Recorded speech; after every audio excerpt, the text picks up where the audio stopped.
Buenas amigos, estamos começando mais um episódio do Querência Amada Podcast. Se inscreva no canal Oswaldino Oficial, mande seus comentários, ative as notificações para você ficar por dentro do que acontece aqui. O que acontece e o que vai acontecer, né? Hoje eu estou muito feliz, estou recebendo aqui no Querência Amada Podcast um missioneiro de uma outra cepa, né? Compositor, cantor, vencedor de vários festivais, mais de 500, 600 músicas gravadas. Como é que eu vou dizer assim? Uma personalidade da música regional brasileira. Porque eu penso que a música nativista, a música gaúcha, ela está inserida na música regional brasileira. Tenho muita alegria de receber aqui hoje Ângelo Franco. Como é que tá? Prazeraço, meu amigo. É um prazer estar, né, pela primeira vez aqui nessa prosa contigo. Sim. Né? Querência Amada, né, que já fala tudo que a gente ama, né? Fala sobre esse nosso torrão que nos forma como artistas regionais e artistas do mundo, né? Porque eu digo que todo mundo é regional, né? O Paco de Lucía Mas o regional é universal, né? Exatamente, né? Como diria o Jaime Caetano Brown, né? O termo regionalismo, a mim, sempre causou asco, pois na terra do churrasco preferimos nativismo, ou mesmo universalismo, que se estende ao mundo inteiro. Eu pergunto ao companheiro nesse meu tom informal o que é mais universal do que o berro de um terneiro. Que é isso? Então, eu sempre digo, o mundo todo é regional, né?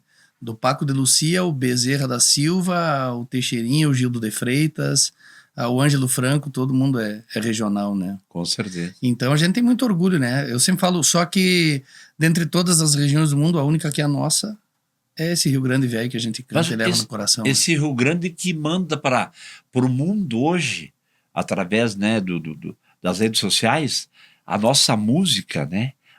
A nossa tradição, a nossa cultura, né?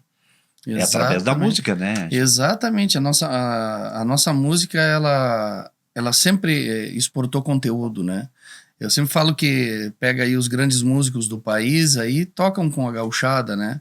Tava dizendo esses dias, tava vendo o João Bosco tocar lá, tava o filho do Telmo de Lima Freitas na bateria e o filho Kiko do Antônio Freitas, Gringo e o filho do Antônio Gringo no contrabaixo, né? O Gutinho Virte. Então, assim como o Nego Júlio toca acordeona com o Leonardo, se eu não me engano. Nossa. Enfim, a gente exporta músicos e música pro mundo todo, né?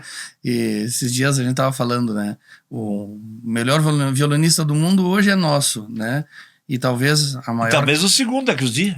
E talvez a maior cantora da história do Brasil, né? A Elis Regina, né? Para mim é a maior, também é gaúcha. Com Enfim, certeza, né? Então a gente tem muito orgulho de ser desse estado, de trazer o DNA dessa nossa cultura, dessa nossa antropologia cultural aí que hoje é bendita no mundo todo, né? Eu tenho certeza disso. Aliás, qual é a tua linha musical, assim, que você gosta de escrever? Eu na verdade, como eu sempre fui eu sou missioneiro, né? Como eu me criei ouvindo muito chamamé, muita música missioneira, né? Eu aprendi a cantar primeiro em espanhol para depois cantar em português, porque minha mãe cantava chamamé e minha avó também cantava música paraguaia. E me criei ouvindo os pioneiros da música missioneira, né? O Noel Guarani, o Aureliano Figueiredo Pinto, o Jaime. Então, o meu DNA de criação enquanto letrista é muito opinativo, muito reflexivo, eu diria, né? Então, na minha composição de letra, eu trago isso. E na minha composição musical, esses ritmos, né?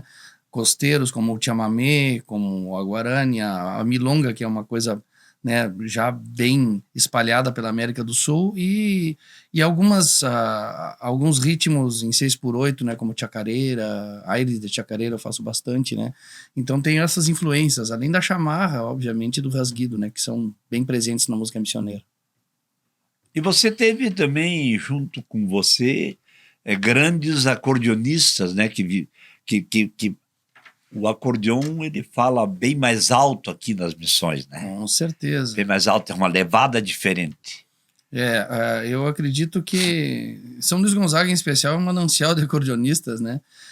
A gente tava falando sobre o Glauco Vieira, mas tem o São Pedro Lacordiona, o Desidério, o Leozinho Oliveira, filho do Cleverson, o próprio Cleverson, o Lincoln Ramos, né? E por aí vai, o Gabriel Hortaça, enfim, são muitos É uma acordeonistas infinidade, né? e desde lá, do Luiz Carlos Borges, né? Que é o mestre de Um todos, dos mestres, né? né? E então eu sempre disse que eu tive a sorte de andar sempre bem cercado de músicos, né? E como eu sou doente por acordeon, e eu tive um acordeon 3 anos e não consegui aprender a tocar 2 compassos, fiz uns 3 vizinhos se mudar de casa e não aprendi. Então, digamos que o meu alter ego sempre são os meus acordeonistas, né? E tive a honra de trabalhar desde criança, acompanhado pelo Borges, algumas vezes. Depois já cruzaram meu caminho aí Elias Rezende, o Luciano Maia, Nossa. o Luizinho Correia, o Glauco Vieira, aí por diante, Thiago Quadros com a sua gaita botoneira, Gilberto Bergamo, são grandes amigos que eu tive a honra de ter do meu lado várias vezes aí nos eventos e que me ensinam cada vez mais a gostar desse instrumento. Eu arrisco a dizer que o acordeão é a 4ª maior invenção da humanidade, né? Eu sempre falo isso, É mesmo? o pessoal fica... porque para mim a primeira é a lâmina, né? Ou seja, a faca, que para mim é a coisa primordial, né? Tu corta o umbigo de um bebê, né? Tu falqueja um espeto para comer carne, tu carneia um bicho para comer, tá tudo ali, né? Tudo que tu precisar, tu resolve com a faca, né? É verdade. Depois a roda, que trouxe a logística, ou seja, que conseguiu levar as coisas de um lugar para o outro. Claro. A terceira é a lente, né? Através que conseguiu captar os micro-organismos para ajudar a gente a sobreviver, e muita gente inteligente usa óculos para resolver os problemas da gente. E a 4ª é o acordeão. Agora, como você já falou de todos esses aí, mas recentemente tu está sendo acompanhado por qual dos acordeonistas aqui do nosso Rio Grande? O Glauco Vieira já vai fechar 15 anos já que a gente começou uma parceria. 15 vai fechar. E o Glauco era bem novo quando eu terminei o meu 3º disco, em 2010. E aí eu sempre trabalhava com o Thiago Quadros, né? Ou com o Elias naquele período também. E durante um show que eu tinha juntamente com o Arthur Bonilha, falecido Arthur Bonilha. Roberto, grande pessoa, né? Gênio, com quem eu gravei um disco, né, também. Eu vi um comentário. E aí o Thiago Quadros não pôde naquele momento.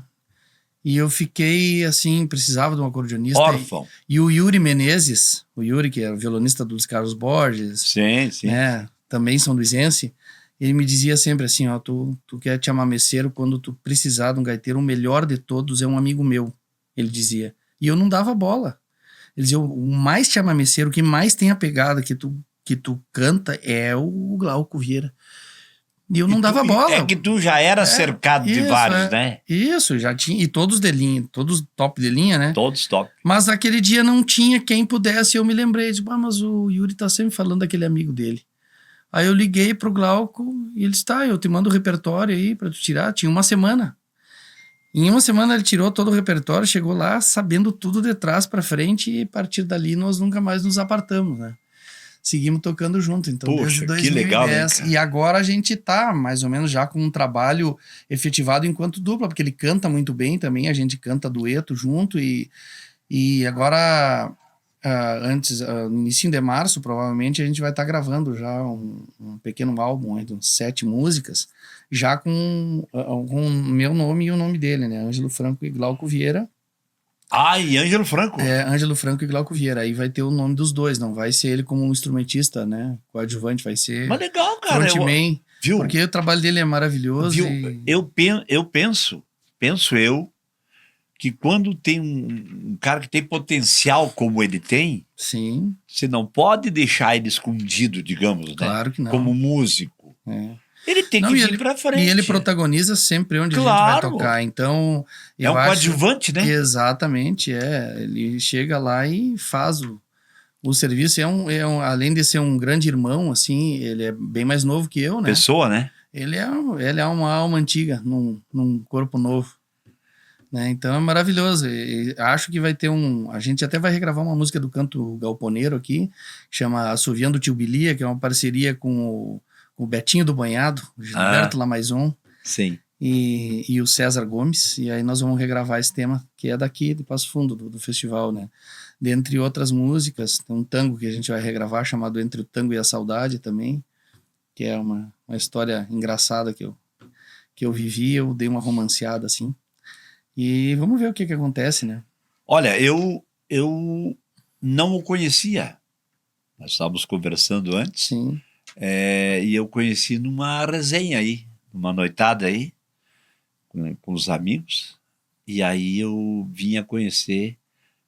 Olha, para mim, eu fiquei impressionado, porque além de tocar muito, gosta de tocar, gosta de fazer, gosta de viver a música, ele vive a música de uma forma diferenciada. Sente o som Então, e tem uma percepção musical muito diferenciada, muito né?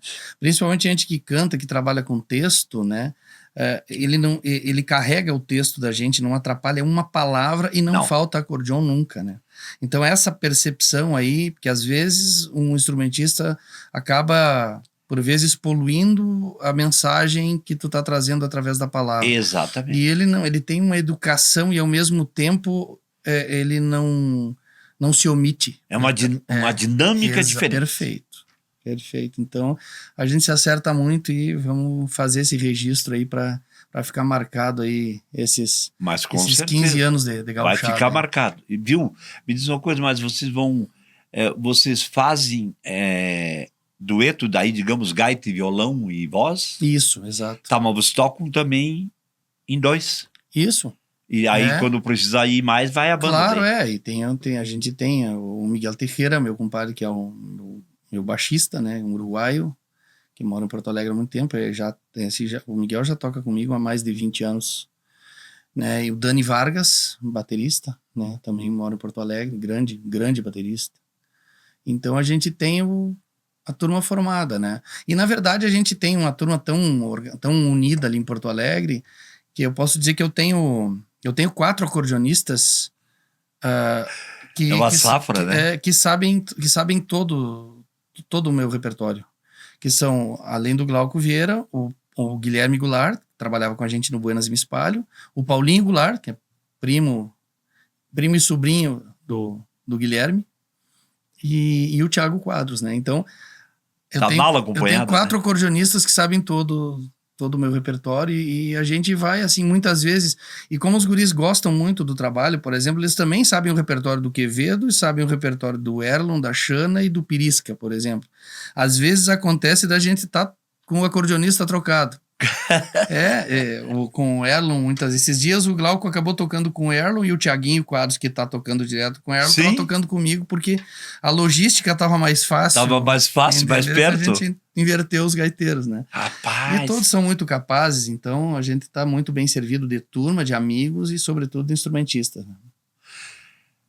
Me diz uma coisa, eu vou ter que perguntar bastante coisa para ti, porque claro, a gente, como é que eu vou te dizer, eu também viajei muito, então a gente perdia um pouco, né, dessas coisas que a gente gosta de vivenciar, né? Você tem quantos discos gravados? E assim, eu considero discos meus 4, porque são os que eu peguei e produzi e fiz, né? Que é o chama Cobras um Gaúcho Brasileiro, outro chama Eu Sou Gaúcho, outro De Onde Venho, e o quarto é o AA, que é o meu com o Arthur Bonilha, né? Chama-se AA. Esse aí. Ângelo e Arthur, né? Claro. Não que a gente gostasse de tomar uma cerveja de vez em quando, mas... Aí, mas fora isso, eu tenho 2 discos com Buenas e Me Espalho. Né? Aliás, sensacional. Eu falava com o Erlon Pérez, com o Quevedo, com a Xana. Eles fizeram um trabalho magnífico, maravilhoso. Foi um trabalho muito inspirado na reunião dos sertanejos, né? Os sertanejos faziam Os Amigos, né? E a gente não se dava conta que a gente já fazia aquilo sem vender o trabalho, sem, né? A gente se reunia todo final de semana para comer uma carne e cantar. E aí o Renato Mendonça, jornalista, então jornalista da Zero Hora, nos sugeriu, quem sabe vocês fazem um show aí na capital. Vocês trouxeram o interior para a capital, agora façam um show aí num bairro boêmio. Eu vi mais ou menos como é que foi, como é que aconteceu. E aí que surgiu, e aí como nós não tínhamos nome, ele batizou, ele fez uma reportagem da Zero Hora. Isso, e aí ele abriu a reportagem dizendo Buenas e Me Espalho, e aí está aí o nome, Buenas e Me Espalho. Tu quer nome melhor? E aí ficou. Então, a gente sempre teve essa sorte de ter uma amizade muito grande, né? E que permanece. Hoje a gente não faz mais o espetáculo do Buenas por aí. Porque cada um está fazendo o seu trabalho. Não, e também se tornou muito caro. E o objetivo principal do Buenas era justamente divulgar o nosso trabalho individual, não nos atrapalhar. Portanto, se não tem um, não tem Buenas. E tá todo mundo com as agendas, graças a Deus, trabalhando, né? Então, claro! Então, cumpriu muito esse papel, né? O Buenas e Me Espalho. E a gente só tem boas lembranças, 2 açorianos de melhor disco, várias indicações para açorianos sempre que a gente grava. Sim, vocês foram indicados? Isso, os 2 discos, isso, né? Os 2 discos, né? Então, aí eu tenho mais esses 2 discos que eu considero, né? É um disco de projeto, mas faz parte da minha carreira, enfim, que aí daria 6. Tem um outro projeto chamado Memorial de Campo, que eu interpreto músicas de 2 amigos de Jaguarão, 3 amigos de Jaguarão, na verdade, o Martim César Gonçalves, o Alessandro Gonçalves e o Paulo Tim. Aí tem outro projeto do João Bosco Ayala com o João Carlos Batista de Deus e o Eduardo Munhoz, chamado Flor e Truco, que eu também gravo todo o disco. E um outro que eu gravei uma parte, que é um outro projeto também chamado Lidando com Aporreado, do Hermes, lá de Caxias. Então são discos assim que eu tenho gravados, mas os que eu considero meu mesmo são os 4 que eu produzi. Mas tem esses todos aí são gravados na minha voz, né? Então... Quantos festivais eu estava olhando ali no teu, mais ou menos, no currículo? Sim. Nossa! Todos os festivais do Rio Grande do Sul? É muito tempo. Praticamente ganhei todos os festivais. Tem alguns que se repetem, tipo Coxilha Nativista de Cruz Alta eu venci 3 vezes, fui 3 vezes melhor intérprete. Canto Missioneiro de Santo Ângelo eu venci 3 vezes, fui 4 vezes melhor intérprete. Então tem uns onde a gente vai fazendo trajetória, assim, né? Aí, Reponte de São Lourenço, Califórnia, a Tertúlia, enfim, né? Uma infinidade. A Seara, Carazinho. Agora estamos construindo uma história devagarinho aqui no Canto Galponeiro, né? Já ganhou um aí, né? A gente gosta muito de vir, ganhei com ela um ano aqui, depois no retrasado tirei 2º lugar, cantando um tema do Rodrigo Bauer, do Desiderinho. E então a gente está sempre vindo aí, tentando fazer essa história festivaleira. O festival é muito importante, porque ele faz a manutenção da nossa imagem nas regiões, né? O cara passa 1, 2 anos sem vir no festival daquela região, é como se o trabalho dele já não estivesse existindo. O festival é como se a gente desse uma satisfação do que anda fazendo para as pessoas que gostam daquela região, né?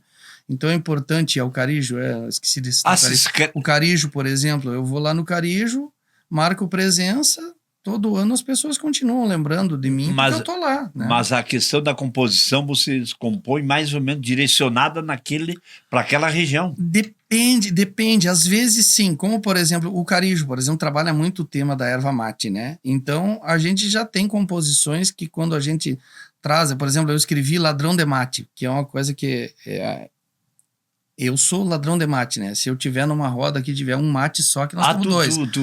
Eu troco, daqui a pouco eu pulo pra lá pra tomar 2 mates na mesma volta, entendeu?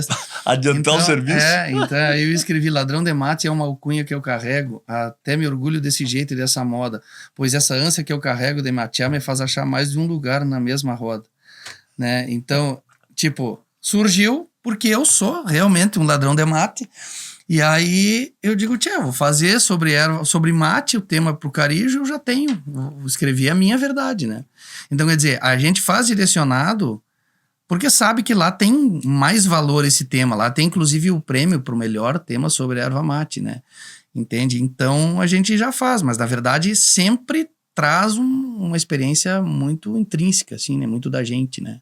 Não é uma coisa tipo pegar um tema e fazer sob encomenda. Essa nova geração da música missioneira que falam, né?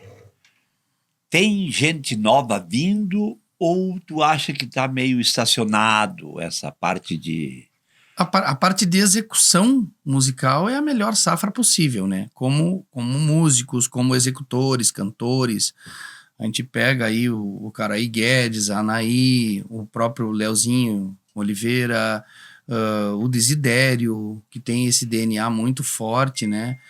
Eu acho que são muito bons, sobretudo executores. Na parte de criação, não tem, acho que a mesma efervescência que teve na fase de Noel, Pedro, Senair, porque era a fina flor, talvez, do que a gente vai ter aí ao o longo tiro é da mais para baixo, né? Exatamente, né? Mas acredito, e o Erlon Pericles é um cara que é um compositor muito versátil, né? Dinâmico. Versátil, é um camaleão da criação, né? Mas ele tem muito forte essa veia, agora produziu um trabalho também com bastante essência missioneira, assim, que tá muito bonito. Então, eu acho que não se perde esse sotaque. A obra do Reduzindo Malaquias está sendo muito, muito tocada, muito executada pelos acordeonistas, ou seja, aqueles tec-tec de baixaria da mão esquerda, que era uma coisa que estava se perdendo, hoje se recuperou através do Ricardo Comaceto, do Glauco Vieira, do San Pedro de la Cordiona, do próprio... Tá, mas tu diz aquela levada do Albino Manique? Não, os tec-tec, justamente o Albino vem nessa levada mais serrana, né, dos Bertucci, né, de uma mão esquerda virtuosa. Grande mestre também, né? Mas diferente a maneira da condução de mão esquerda, a execução. Né? Essa baixaria da gaita missioneira, muito identitária através do Reduzindo Malaquias, tá sendo muito resgatada através mas ele um estilo diferente. Ele é de São Luís Gonzaga? O Reduzindo era São Nicolau. São Nicolau, é perto ali. 20 e poucos quilômetros. Costado, né? No costadinho. E tem um toque diferente, né? Muito diferente, muito peculiar, né? Então isso aí faz com que esteja revivendo um pouco dessa raiz, dessa identidade da música missioneira, né? E eu acho que os guris fazem muito bem isso, né? O Desidério, o Glauco, o Comaceto, o Leozinho, o San Pedro da Cordiona, né? O Adriano, o Guedes, né? Então é uma turma que está fazendo respirar de novo esses sotaques que estavam se perdendo durante um tempo, né? Nós estamos aí, então, no Querência Amada Podcast, batendo um papo assim, descontraído, mas muito profundo, na arte de fazer a música missioneira, a música regional brasileira, aqui do Garrão do Brasil. Mas aqui nós temos essência muito forte. Eu tenho certeza absoluta que o Ângelo Franco é um dos grandes responsáveis por essa nova geração, até por escrever, por participar dos festivais e oferecer oportunidade também para essa nova geração que está vindo aí. Tem gente nova vindo. Muito, muito. O que eu acho que agora a gente está num limiar, assim, a gente está num divisor de águas, né? O que aconteceu? O nativismo daqueles primeiros anos da Califórnia, pioneira, dos pioneiros no nativismo, eles tinham uma amplitude de tema e de estilos muito grande, do Mário Barbaral ao Telmo de Lima Freitas, né? Depois disso, após os anos 80, assim, da metade de 90 para frente, houve a popularização, muito se deva à grande obra do Luiz Marenco, da música mais de campo, com um sotaque já de fronteira meio mesclado, assim, que era uma música híbrida que tu percebia nos arranjos do Leonel Gomes, a gaita do Ernesto Montiel, tu percebia nos violões, os quartetos de violão, o quarteto Citarroça, e percebia no DNA da composição, Noel, Jaime, que escrevia com o Marenco, inclusive, pro Marenco, e então estava tudo presente ali, e isso tudo deu um resultado muito bom, e essa música se popularizou no final dos anos 90 para cá. E fez escola, as pessoas, inclusive, a gurizada cantando, já cantava com os cacuete, com tudo, assim, aquela coisa que o ídolo, Sim, já pegando, o ídolo né? traz, né? Se tu pega alguns cantores que cantam com aquele vibratinho do Milionário Zé Rico, né? Porque o pessoal cantava sem, na época, as câmaras de eco, né? Então eles cantavam, sim, claro. né? E aquilo fez escola. Então tudo que faz sucesso faz escola, né?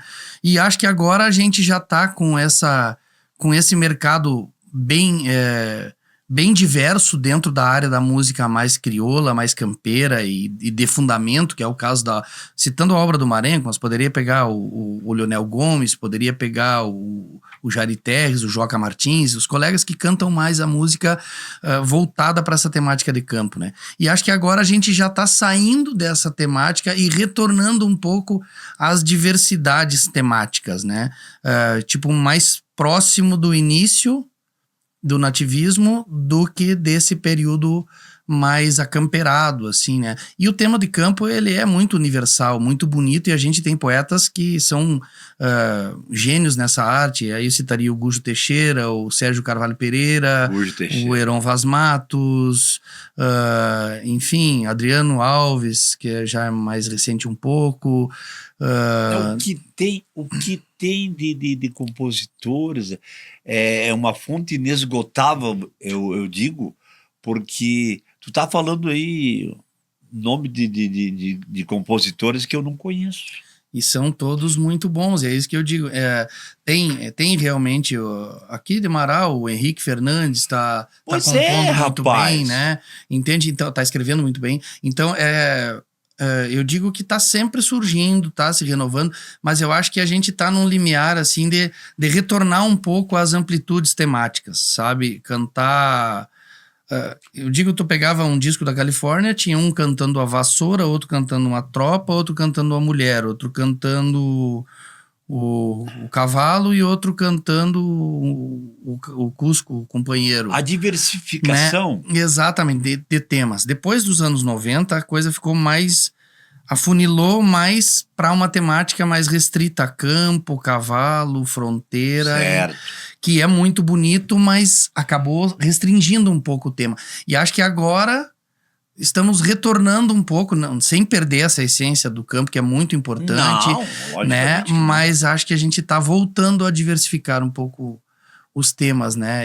Temos temas mais urbanos, mais... E às vezes o viés da arte, né, vai percebendo a necessidade de atualizar-se, né? Porque é bonito cantar o peão que ficou num posto de uma fazenda sozinho e esperando a prenda. É bonito, é lírico isso, mas é uma coisa que já é tão distante do real hoje, né? Então quer dizer que para as novas gerações chegarem mais próximo do que é a temática regional real, eu acho que as músicas estão um pouco, sem deixar de trazer esse conteúdo histórico e folclórico, mas também dar espaço a que a arte seja de fato um repórter do nosso tempo, né? Eu sempre tenho até o primeiro DVD do Marenco, a música que abre é um texto meu e do Gujo Teixeira. E eu, quando comecei a escrever o texto, a primeira parte... eu me lembro você escreveu o texto do DVD do Marenco. A primeira música chama Todo Meu Canto. E o Marenco sempre teve essa raiz muito profunda, mas ao mesmo tempo ele entendendo que isso era regional, né? E que ele tinha o jeito dele cantar, que eu tava falando, né? Que ele fez escola, a gurizada toda imitava o Marenco, porque o Marenco realmente criou uma identidade. Criou uma né? identidade muito forte. E aí eu comecei o texto dizendo assim: só sei cantar do meu jeito, e se isso for defeito, 1000 perdões. É que aprendi a ser eu mesmo, vivendo o meu próprio tempo sem respeitar convenções. Assim começa o tema, né? Então, eu acho que isso é muito... eu sempre procurei trazer essa liberdade com muita raiz, né? Porque quando tu perdes a raiz, tu te torna solto ao vento, né? Ou seja, quer dizer... É a meio tua complexo identidade, daí. o teu público mesmo já não te reconhece. Então, eu trabalho com amplitude, mas com raiz. E eu acho que isso está acontecendo agora cada vez mais. Essa raiz que foi bem aprofundada, reitero, através da obra do Marenco, que cantava o Jaime, que canta o Sérgio Carvalho Pereira, enfim, grandes poetas aí, o Gujo, né? Eles aprofundaram essa raiz. E acho que agora dessa raiz vai vir uma nova maneira de fazer. A música nativista está vindo, eu acho, já, com um conteúdo interessante, né? O Mauro Moraes, por exemplo, que é um grande colega, compositor, é um cara que trouxe muito, através da influência da obra dele, a sonoridade, né? Ou seja, as músicas do Mauro são tão sonoras que tu gosta antes de entender o que diz. Depois tu vai ver o que diz. Só que tu já gostou antes, né? Primeiro você já... Um exemplo, a Milonga Abaixo do Meu Tempo, né? Eu digo, se fosse um rap, a gente ia gostar, porque me fala que a égua tá prenha, que o porco dá gordo, que o baio anda solto, que toda cuscada lá em casa comeu. Porque é muito sonoro, um cara que trouxe muito isso. Até então, os poemas nativos, regionais, eles não eram tão sonoros para se cantar como eles são agora, muito pela influência de alguns compositores, que posso pegar o Elton Saldanha, por exemplo. O Saldanha é um cara muito inteligente para compor. Tem um chamamento dele, tem aquele chamamento dele que ele fala e a prendinha não vai, não, como é que é? Não, que fala, como é que é? Era um baita sapateio, eu perdido pelo meio, não me achava com ninguém. Quer dizer, na sílaba ele tá fazendo a condução do tema, ou seja, trabalhando com a sonoridade das palavras. E isso tudo já está somado, né? Desde essa raiz mais antiga, está agregando, e hoje isso está vindo nos novos compositores. Eles já têm um verso mais musicável, né? Mais sonoro, né? Tipo, eu já peguei muitas vezes mais letras... aberto, né? Também mais aberto, mas sobretudo com muita sonoridade, né? Sim. Que antigamente se pensava num texto para se ler e depois se musicava esse texto, né? Agora acho que a gurizada já tá pensando que a poesia, a palavra cantada, ela tem um DNA, né? Diferente da palavra simplesmente para ser escrita e recitado, né? Desde a questão do tamanho dos textos, né? Até a sonoridade das palavras, né? Eu sempre conto, eu tenho uma parceria com o meu sogro, né, com o Nenito Sarturi, que é um cara que escreve muito, assim. Muito. E um cara que é referência para mim. E ele tem essa coisa da palavra escrita, e é um cara de um vocabulário rebuscado, ele escreve mais, né? E é um cara de vocabulário rebuscado. E nessa parceria começa dizendo assim: os moços de hoje desfilam garbosos, né? Eu indaguei, não dá para nós colocar outra palavra um pouco mais sonora que garbosos? Ele, não, é essa palavra que eu quero dizer. Não, tá tudo certo, né? Aí, né, obedeci o galo e ficou, e tá bonita a música, tá tudo certo. Mas tipo assim, eu já... Mas você trocaria. Se fosse meu texto, eu usaria uma palavra um pouco mais sonora. Sim. Porque, entende? Isso são influências que a gente começa a pegar desses compositores que são muito virtuosos nessa área e trazer pro trabalho da gente, que são palavras mais fáceis de cantar, mais sonorizáveis, né? Então, eu acho que tudo isso está contido nessa juventude que vem. Tá nessa leva agora. A sonoridade do Mauro Moraes, o lirismo do Jaime, do Sérgio Carvalho Pereira, do Gujo, do Carlos Omar, do Rodrigo Bauer, né? Tudo isso... Eles estão vindo com estão vindo com umas composições diferenciadas, né? Isso, sobretudo... O Rodrigo Bauer, inclusive. O Rodrigo é um gênio, né, da caneta, assim. Eu acho que o Rodrigo, o Gujo e o Carlos Omar são poetas que... Eu sempre digo, eu faço oficinas literárias, né? E onde eu falo sobre coisas como nível de linguagem, cuidado com narrativa, métrica, coisas assim, né? E eu sempre digo que eu escrevo muito bem. E desses 3 escritores, seguramente alguma correção em algum texto que eles me mandaram eu já fiz. Porque eu escrevo bem. Agora, eu não sou poeta como eles são. Eles enxergam coisas que eu não sou capaz de enxergar. Eu sempre falo isso. Tipo, o Gujo escreveu: a noite escura se enfeitou de lua, flor amarela no cabelo da morena. isso é o olho do poeta, eu não enxergo isso. Aí já... Eu sou um engenheiro de palavras, eu consigo me comunicar, me expresso bem, o que eu quero dizer eu consigo dizer, mas eu não me enxergo assim. Agora, o Omar enxerga, o Rodrigo Bauer enxerga, o Gujo enxerga, o Sérgio Carvalho Pereira enxerga, o Rogério Ávila enxerga, o Evair Gomes, né, o Nego Feio, que a gente chama, né, eles enxergam, né. Eu sempre digo, talvez se eu pegar para ver como um engenheiro de palavras, eu talvez esteja, se não bem do lado, um passo à frente. Mas eu não sou poeta, e eles são, né? Sim, mas você escreve bem, só que eles vêem de uma outra ótica. O meu poema é um poema muito objetivo, né? Tipo, eu escrevi Aqui Junto ao Chapéu, que fala sobre consciência. Então, é aqui junto ao chapéu que se carrega o pensar, que se analisa o sentir e os rumos para se tranquear. Aqui se esconde o sentido de tudo que um homem faz e se define a vergonha que a cara pode estampar. Eu aprendi muito cedo, mateando com meu avô, que o homem a gente conhece no rastro que ele deixou, que a história não perde nada e um dia o que se passou vem revelar a consciência que o sujeito carregou. O mundo tem olhos grandes, não deixa nada passar, enxerga o que a gente planta e o que deixa de plantar.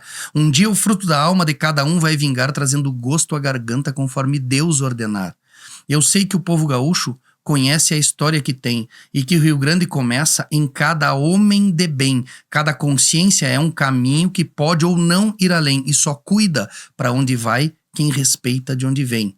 É aqui junto ao chapéu, no nosso eu mais profundo, que reside a diferença entre o seco e o fecundo. Existe larga distância entre o primeiro e o segundo, entre os que mancham a história e os que constroem o mundo.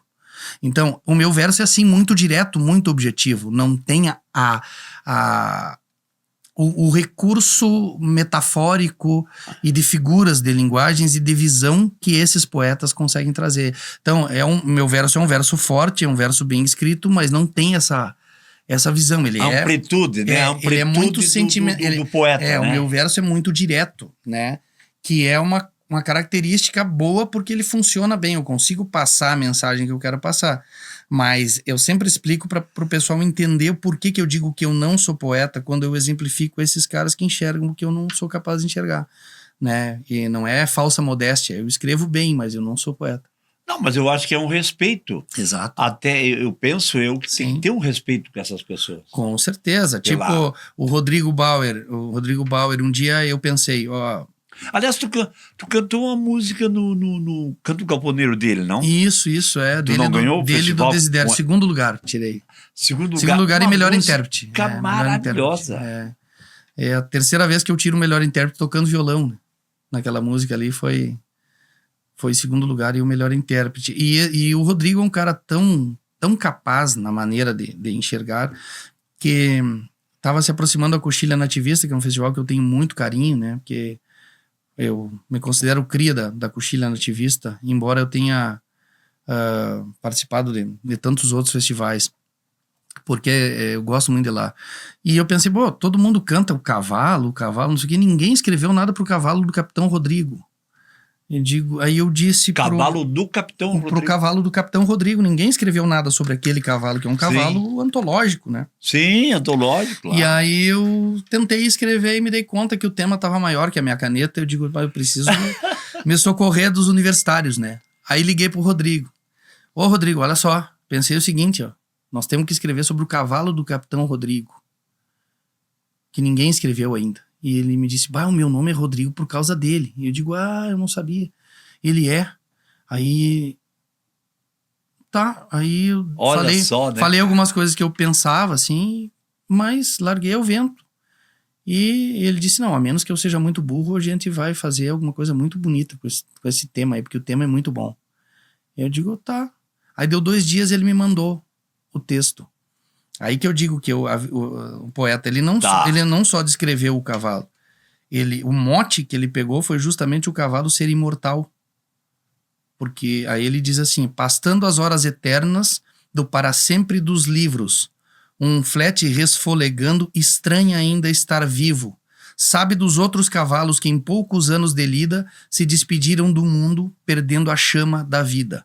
Mas ele, malgrado o tempo, são mais de 60 anos, e o vento que lhe castiga ainda segue aragano. Cada vez que abrem o livro, seu capitão o encilha, e o cavalo do Rodrigo corta de novo a coxilha. Por ser feito de palavras, e não de couro e de crinas, ganha formas renovadas quando o leitor o imagina. Por isso não vira lonca, nem da bota de garrão, vem sempre gordo e delgado, o pingo do capitão. Rapaz. Atado em frente da venda, ressona léguas em pé. Um dia chegou de longe aos pagos de Santa Fé. Desde então alterna os tempos de guerra e paz, sem temor, levando em cima do arreio ódio, coragem e amor. Não morre por não ter carnes, mas é tão vivo e tão forte que em si traz todos os pingos que já encontraram a morte. E só o capitão Rodrigo é quem consegue montá-lo, pois nele reside a alma de quem viveu de a cavalo.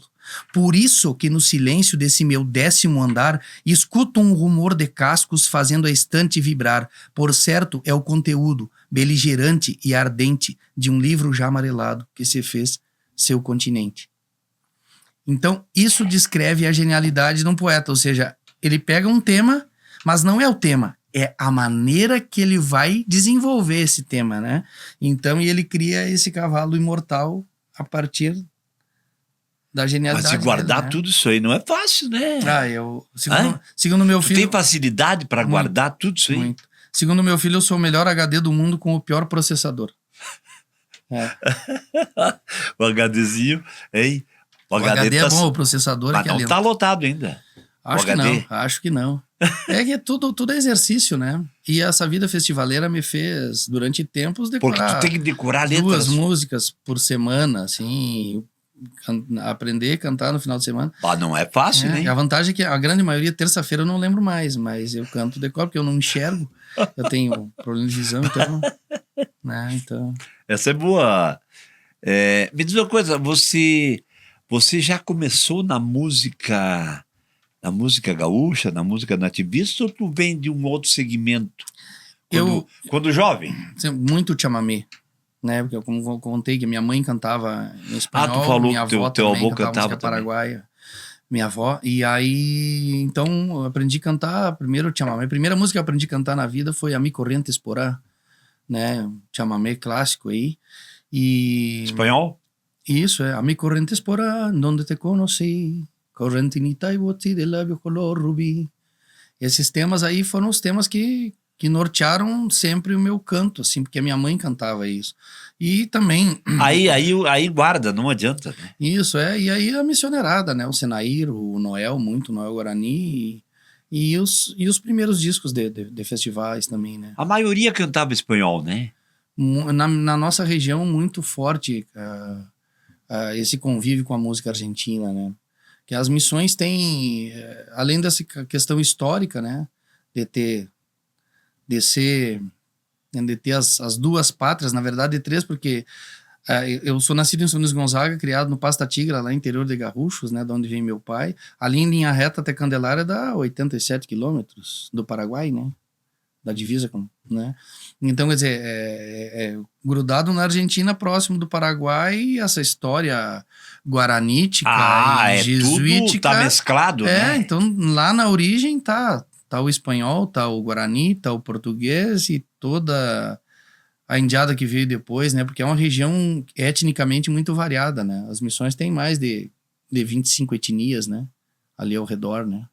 Então tudo isso são várias fontes de folclore que estão ali, mas que redundou num jeito muito peculiar de cantar e de tocar, né? Porque desde a maneira de dizer as coisas, a própria... O verso, às vezes, em tonalidade quase bélica que o missioneiro tem de dizer, vem justamente do povo já ser formado no meio de tanta guerra, de tanta invasão, de tanta resistência e de tanta dúvida, né? Um povo que para ficar ali teve que pelear. Então, eu acho que tudo isso resulta, né, no jeito de cantar, de ser, de dizer, né? Em todo um lugar que é fronteira, não tem fronteiras, como diz o outro, né? É fronteira porque a gente inventa, né? Agora não vai ser um rio que separa, né?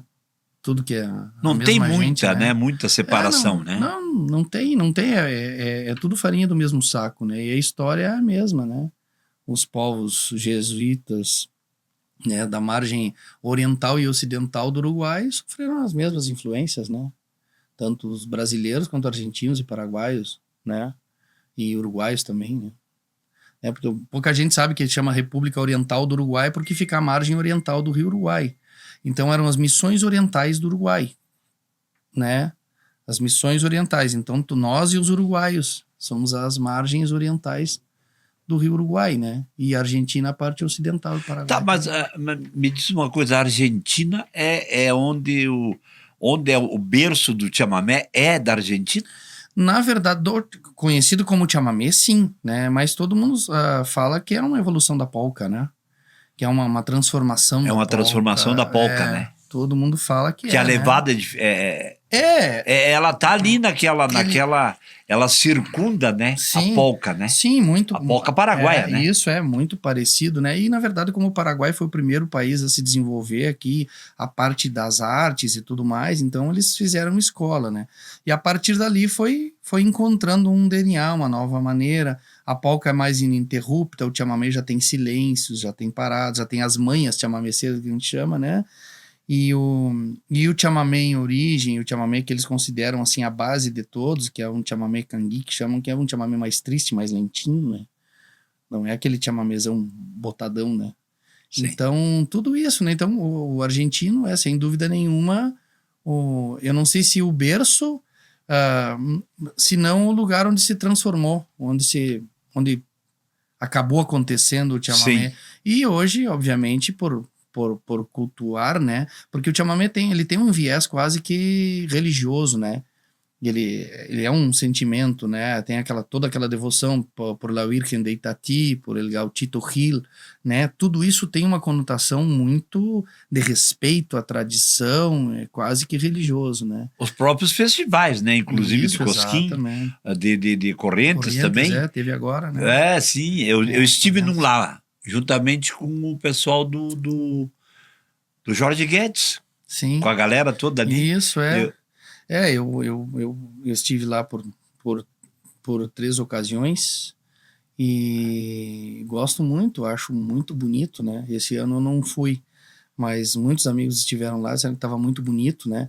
E é legal ver que continua, embora haja como tudo uma transformação, às vezes se perde um pouco do sentido. Eu vi um discurso do Antônio Tarragorros lá muito profundo, dizendo que o chamamé, muito antes de ser algo que se grita, que se faz barulho, é uma coisa para sentir, né?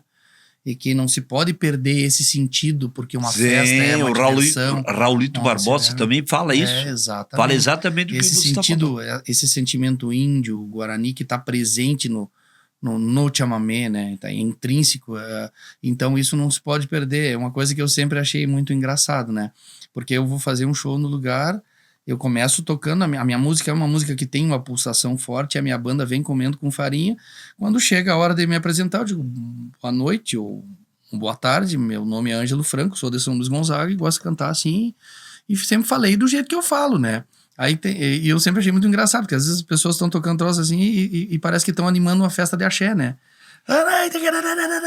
Parece que tá todo mundo surdo, né? E eu sempre pensei, tipo, pô, isso não combina com a música que eu faço, então não adianta eu querer levar o meu som né, trazer o meu som numa levada que não é a minha, porque eu acho que o meu trabalho já é um trabalho mais profundo, não consigo fazer um trabalho de outro tipo, embora tenha pulsação, o meu trabalho não é um trabalho popularesco, né? E acho que o Antônio falou exatamente isso, que ele não entende por que as pessoas vão tocar La Calandria, do Isaac Abibol, que é uma obra prima, maravilhosa, e sai num griteiro e não sei o que. Não. Dizer, tchê, tem que sentir o respeito aí, tu né? tem que entender que isso aqui não é pra isso é pra sentir, né? Sim. Né? Enfim, e que às vezes o pessoal começa a confundir, né? Para fazer sucesso, para movimentar o povo, tem que ser assim que eu me apresento. Não. Né? Acho que não é bem assim, né? Pessoal, nós estamos aí com o Querência Amada Podcast, né? Aí, ó, se inscreva aí no canal Oswaldir Oficial, mande seus comentários. Hoje nós estamos tendo um bate-papo maravilhoso e, ao mesmo tempo, uma oficina, né? É isso que você trata? Você faz oficina também. Mas hoje tu está dando uma aula aqui sobre o desenrolar do chamamé, essa parte aí que muita gente não sabe disso. São coisas que a gente acompanha desde criança, a maneira como essas coisas são feitas, cantadas e tocadas, né? E, o chamamé em especial, o Borges foi o nosso grande embaixador, né? Com certeza. E ele, quando era guri, resolveu ir para lá ver por que ele gostava tanto daquela música, né? E ele foi lá, ele morou anos na Argentina. E, na verdade, morar mesmo, acho que ele não chegou a morar, mas ele ia e ficava, tirava temporadas, assim, né? Ele conta no livro dele, ele tem um livro chamado Com a Alma Atada na Gaita, que é um songbook, inclusive, onde ele conta essa história, que quando ele tinha 13 anos, se eu não me engano, ele pegou o revólver do pai dele, escondido, botou numa mochila umas roupas e resolveu ir pra Argentina aprender a tocar chamamé, né? Então vale muito a pena saber essa história, ler essa história aí do Borges. E o Borges, desde lá, trouxe muitos ensinamentos, né, sobre justamente o que é essa gênese chamameceira, né, do respeito, dos silêncios, do cuidado com as melodias, né? Essas manhas mesmo que faz a maneira de você, a peculiaridade, né? E passou muito para muita gente aqui, e a gente teve o prazer também de conviver bastante com ele. E posterior a isso, a integração começou a acontecer de uma maneira mais bilateral, né? Eles começaram a vir muito para cá, os argentinos, a gente também ir para lá, para as festas, tocar. E isso fez com que a gente compreendesse bastante esses ritmos em 13 e 6, né, que são os ritmos basicamente de matriz indígena, né, eles falam muito da gente, né, que pode pegar os outros ritmos que são quaternários, como a vaneira, própria milonga, eles normalmente são ritmos que já vêm de uma raiz mais africana, né, que tem muito a ver com a gente também historicamente, essa coisa do gingado, do balanço, da percussividade brasileira, sobretudo, né? Mas esses ritmos em 13 e 6, eles falam muito do nosso sentimento. A música traduz... A geografia é mãe do homem, né? Eu sempre disse, quando eu ouço um chamamé, eu me imagino dirigindo ali pro lado de São Borja, Uruguaiana, me imagino numa planície enxergando a 100 quilômetros. Eu não me imagino andando em Bento Gonçalves ouvindo um chamamé com as notas longas livres. Né? Tem que estar numa planície mesmo. Exatamente, é uma música da planície. Claro. Né? Então, acaba que a geografia se reflete na maneira de falar, na maneira de cantar, na maneira de vestir, né? Tudo isso, por isso que eu digo, o Rio Grande do Sul é Rio Grande do Sul mesmo, né? Porque tu vai pegar do gaúcho de Vacaria ao gaúcho de Uruguaiana, nenhum é mais gaúcho que o outro, mas a geografia fez eles encilharem o cavalo diferente, se vestirem diferente, falar diferente pelas influências de cada povo que colonizou, enfim. E tudo isso dá essa mistura maravilhosa que o gaúcho tem, né? Que é muito ampla, né? De várias fontes de folclore, né? Desde a Polonésia até o malambo e a chacareira, né?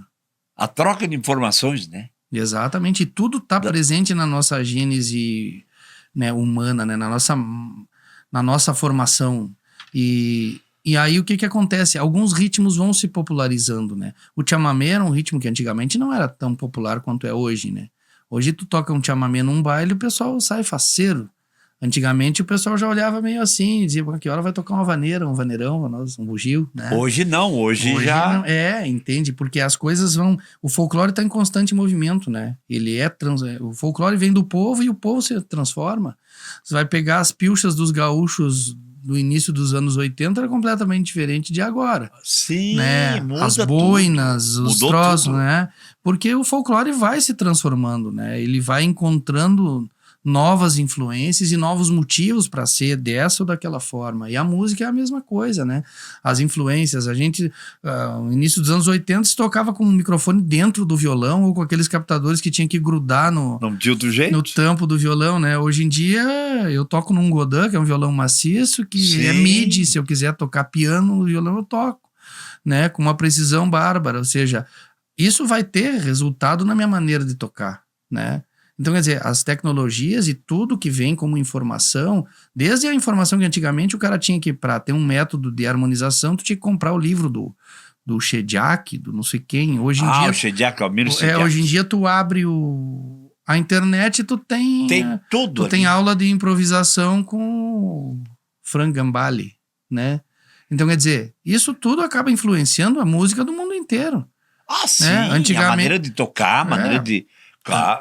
Aí tu pega um disco de um grande instrumentista, vamos pegar o Hélio Delmiro, que é um guitarrista que é referência no mundo aí, brasileiro.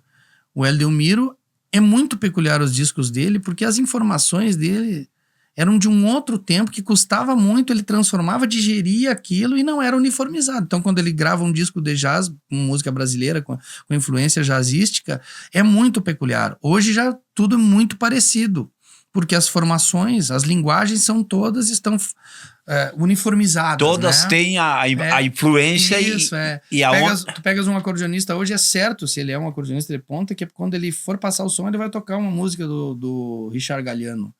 Né? Vai tocar uma do Richard Galliano, vai tocar uma do Dominguinhos, porque as referências são as mesmas e todo mundo ouve a hora que quer, botou ali no celular, tá ouvindo o tema do cara. Antigamente o cara tinha que sair atrás, pegar um disco de um amigo, gravar um cassete, pausar pra aprender a tocar a música. Olha, né? era diferente, até para você tirar as músicas era diferente. Sim. Hoje tem tudo.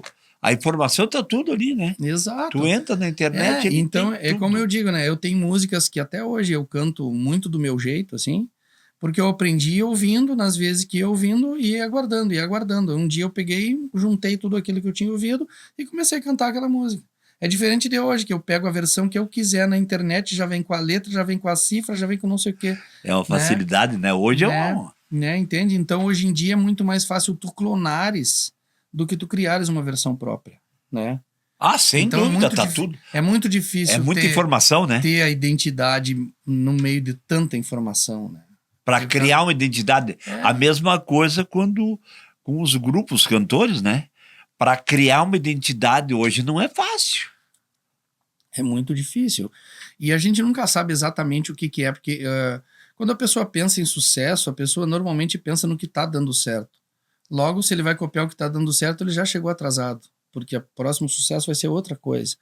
Né? Então, eu sempre optei por mais uma frase do Luiz Carlos Borges, né? Borges me ensinou a vida inteira. Eu me lembro que no documentário que a gente fez ali sobre o tributo ao Luiz Carlos Borges, que é um produto que eu faço parte juntamente com a Xana. Sim, eu cheguei a ver, sim.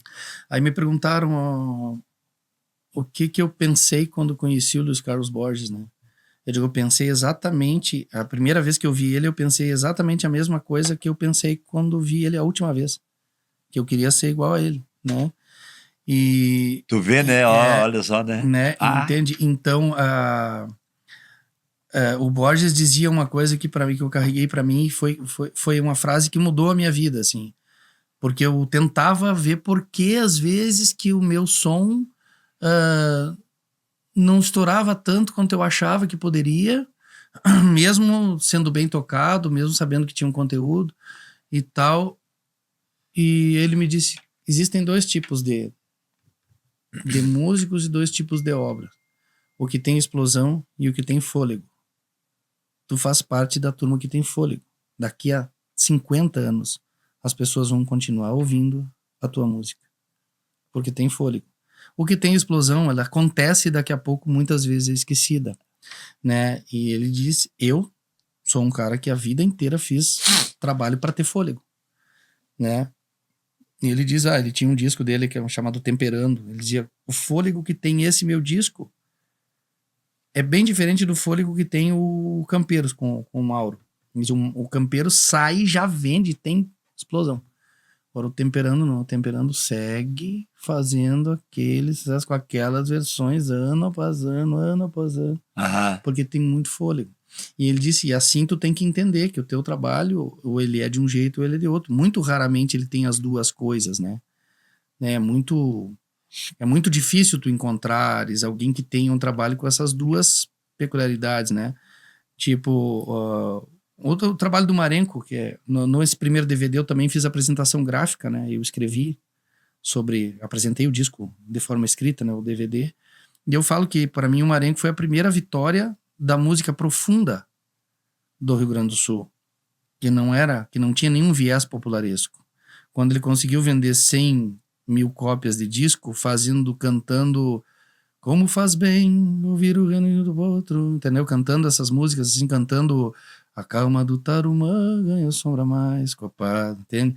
Que é um troço nostálgico, que é profundo, que tem poema, Mas é muito, né? né? É muito, muito, né? É muito profunda essas músicas, né? Essas letras, né? Pelo menos. Sim, e justamente isso que eu digo, só que o mais normal é fazer com o sucesso com algo popularesco, né? Entende? Não com profundidade, né? E o Marenco conseguiu, né? Um disco de ouro, disco de platina, sei lá que disco foi, que ele vendeu um montão com músicas extremamente profundas, né? Então, isso é uma coisa rara de acontecer. Ou seja, é algo que tem fôlego, porque as pessoas seguem cantando as músicas, esses temas do Marenco, e vão seguir cantando por 100 anos. Mas fez sucesso. Isso é uma raridade. Aí pegar a própria obra do Luiz Carlos Borges mesmo, é uma obra que vai seguir por 200 anos. Mas nunca explodiu, Não, né? não. Nunca explodiu, nunca ligou a rádio e estava sempre tocando aquele tema, né? Não. Vamos pegar... Como hoje toca o Baitaca, por exemplo, Fundo da Grota, que é uma música antiga que ressuscitou a partir de um meme, né? Sim. Né? De uma brincadeira lá. Exatamente. Aquilo ali é uma explosão, né? Não sei Foi uma explosão. Não sei por quanto tempo mais permanece. Mas eu acho apesar que de ser uma música boa, eu gosto da música, entende? Mas acho que ela tem um viés mais popularesco que daqui a pouco, se a brincadeira perde a graça, é diferente da Tropa de Osso, ela por vai exemplo, passar. né? Diferente a própria da Tropa, Querência Amada, né? se tu analisar, Sim. é uma música, ela é perene, né? Ela Sim. vai. Sim. Nós vamos ir. Um Tordilho Negro. Exato. Né? Várias, né? De tempos em tempos vai ter uma nova versão que vai trazer ela de volta. É verdade. Porque tem esse DNA justamente de chegar nas pessoas, que o Teixeirinha tinha como ninguém, né? Nossa. Foi o grande mestre de todos, né? Quantos milhões de discos vendeu Velho Casarão. Exatamente. Todas falando numa linguagem extremamente simples, né? É que a simplicidade, né, Ângelo? A simplicidade não é fácil difícil, de você fazer. Não. Nem de fazer melodias simples. Sim. E letras simples. Sim. E tu chega mais no grande público. Sim. Tu chega com as músicas simples. A simplicidade é o auge da sofisticação, né? Quando o cara consegue chegar a... ontem, na conversa com os guris ali que a gente fez, eu estava dizendo que existem coisas que a gente tem que entender, que às vezes... menos pode ser mais, né? Às vezes o minimalismo resolve para ti problemas de uma maneira muito... Tem aquela música do Boca Livre, eu acho que é Abri a porta, apareci, a mais bonita, sorriu para mim. Já tem toda uma cena descrita com 6 palavras. Entende? É verdade. Isso aí que eu queria ver. Tu falou, tu faz oficinas para músicos, para... Pode ser para professores, às vezes faço nas feiras de livro, para pessoal do 5º ano em diante, né? Porque aí eu falo sobre poesia, sobre a sonoridade das poesias. Às vezes eu faço, juntamente com o Gujo e o Juca Moraes, um projeto que chama Prosa Musicada. Aí a gente conversa sobre essas coisas. Às vezes eu faço palavra sonora, que é só eu que faço, ainda a parte literária, né? Mas sempre fazendo com uma exemplificação musical. Então eu sempre estou com o violão plugado, cantando, mostrando por que as coisas se integram, por que não se integram, tratando sobre os níveis de linguagem, sobre a sonoridade, sobre os cuidados com a narrativa, que às vezes o pessoal quer escrever, mas não tem esse cuidado, né? Eu sempre digo que bem escreve quem bem lê, né? Então, eu sempre digo, se eu puder dizer para alguém ler um livro, tem que ler o Frankenstein, né? Porque o Frankenstein tem 3 narradores da mesma cena, né? O monstro, a visão do monstro, a visão do médico e a visão do narrador onisciente, né? Aí tu começa a entender que a mesma cena pode ser descrita de várias formas. Isso já te dá uma noção do que é escrever quando tu começa a escrever em primeira pessoa, segunda pessoa, ou se tu tá descrevendo o que tu tá enxergando, né? Então, são coisas que eu trago nas oficinas, né? Dependendo de onde eu vou fazer, eu dou uma direcionada. Se é pessoal mais velho, se é professor, eu trato de um jeito, se é aluno, eu trato de outro jeito. Se são músicos, eu já trago mais a parte técnica, porque muitas vezes eu não posso falar algumas coisas que o leigo não vai entender. Agora, se tem músicos, como ontem tinha, Sim. eu podia dizer para os guris, olha aqui, ó, a gente vai cantar uma música melancólica. Eu posso utilizar a harmonia com tensões mais tensas, né, para gerar um suspense, né? Para se a música traz aquilo ali. Se é uma música leve, eu posso usar uma harmonia com sétima maior, que é um acorde aberto, mais tranquilo. Se ela é mais pesada, eu uso uma nona, que dá uma tensão mais forte. Quer dizer, tudo isso está no estado de espírito da arte, né? Quando tu vais executar e quando tu vais criar, né? Se tu vai criar se o texto é um texto pesado, eu cito como exemplo sempre A Última Lembrança, que eu acho uma composição perfeita, né? Sei. Que é um texto triste, né? Melancólico, Romântico, né? triste, romântico, altamente profundo, e é um valseado em menor.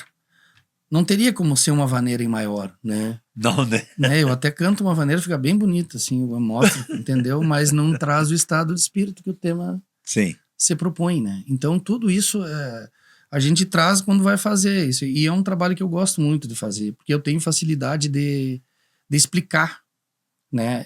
Acho que a facilidade de conseguir se expressar, Nem todos né? têm. Exato. Nem todos têm, que nem professor de música. Nem todos sabem ensinar.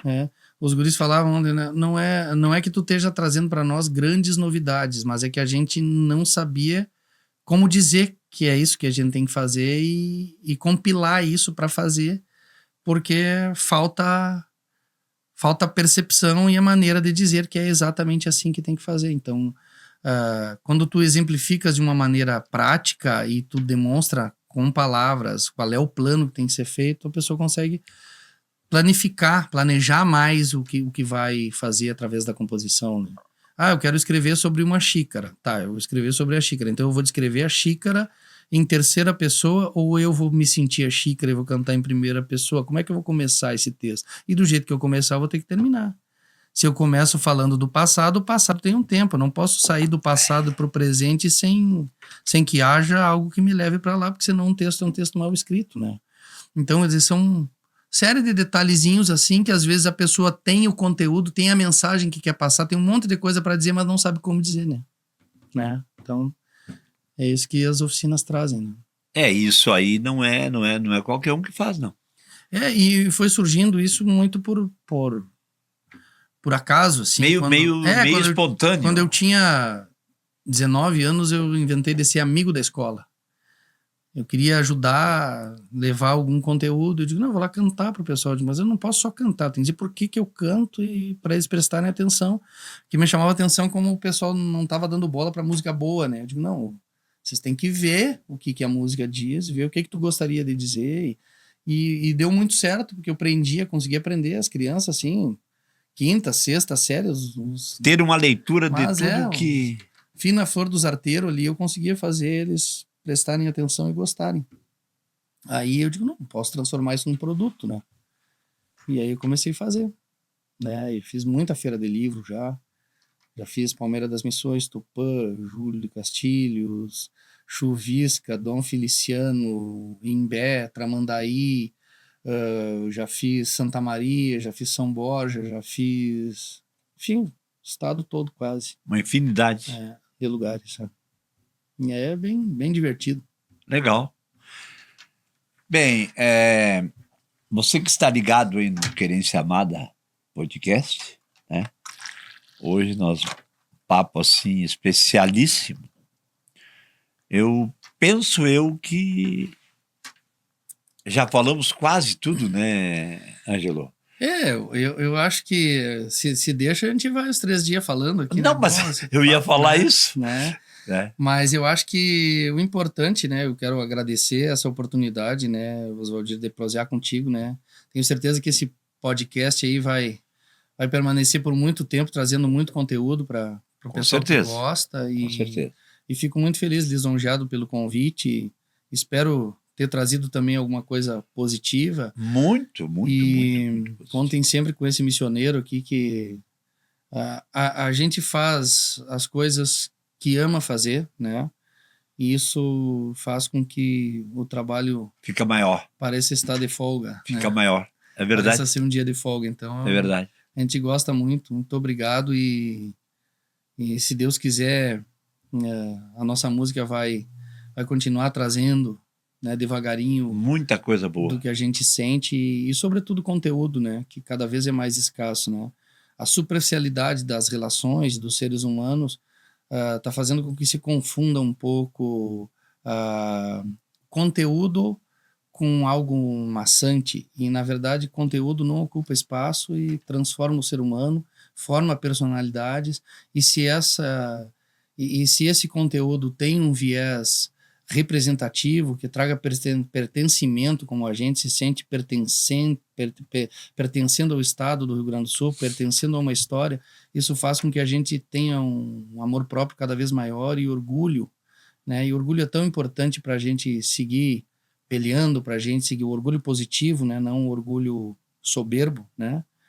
Para a gente seguir lutando por coisas boas, por valores dignos e enfim, né? Então, espero poder sempre colaborar.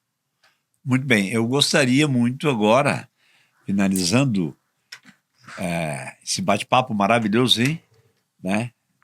Para você que está ligado aí no Querência Amado Podcast, vamos ouvir uma música, né? Vamos sim. De preferência das tuas, né? A que tu gosta. Olha aí, Porque sempre se tem alguma coisa que se gosta. Eu não trouxe o meu violão, mas daí eu pedi emprestado o violão do Alex, né? Porque até agradeço o Alex aí, porque o meu violão que eu tenho ali, ó, aquele violão ali, 108 anos.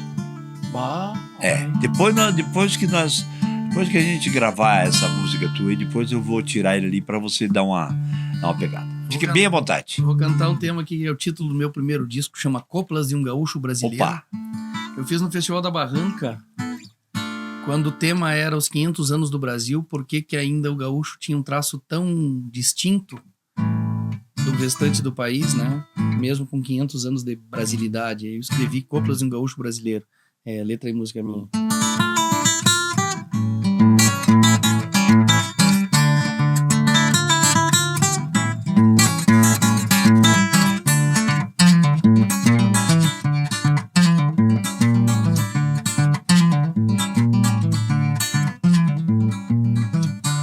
Esta parada que eu carrego no meu jeito vem do meu peito embriagado de ideal. Eu sou de um povo que se fez a ferro e fogo, guardando posto no Brasil meridional. Eu sou de um povo que se fez a ferro e fogo, guardando posto no Brasil meridional.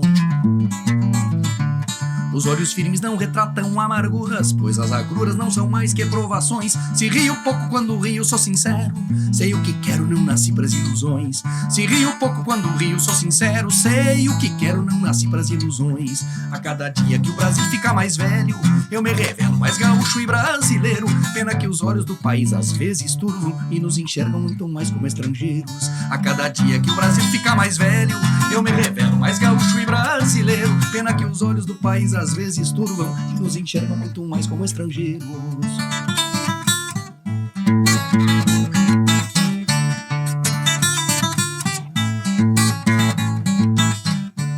É bem verdade que não somos agregados aos que parados choram um pranto de miséria. Sangue latino, coração de terra bruta, a nossa luta é por trabalho e gente séria. Sangue latino, coração de terra bruta, a nossa luta é por trabalho e gente séria. Nossas verdades têm razões nacionalistas, como ativistas da cultura regional. Já não pregamos nenhuma separação, revolução é dar a mão ao seu igual. Já não pregamos nenhuma separação, revolução é dar a mão ao seu igual. Por isso eu digo pra cada brasileiro, somos gaúchos com orgulho da nação. Apenas peço, não esqueçam do Rio Grande, que ainda temos o Brasil no coração. Por isso eu digo pra cada brasileiro, somos gaúchos com orgulho da nação. Apenas peço, não esqueçam do Rio Grande, que ainda temos o Brasil no coração.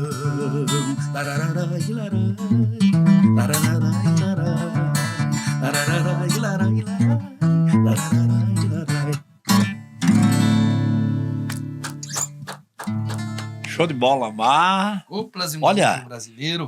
olha só, rapaz. Coisa linda. Meu primeiro disco. Agora eu quero deixar um regalo, né,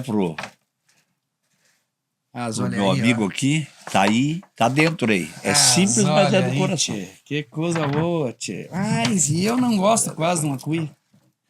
Mas olha aí, tchê. Que coisa chique. Essa aqui é a velha bago do touro. Pra tu não esquecer do Querência Amada Podcast, né? Que coisa. Muito obrigado, meu irmão. Obrigado mesmo.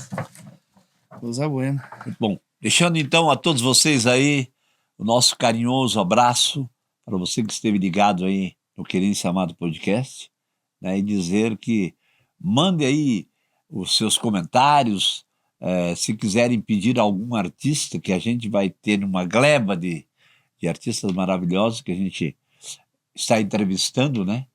E eu tenho certeza que nós vamos deixar um legado muito grande de pessoas que vêm aqui passar as informações aqui do nosso querido Rio Grande. Forte abraço!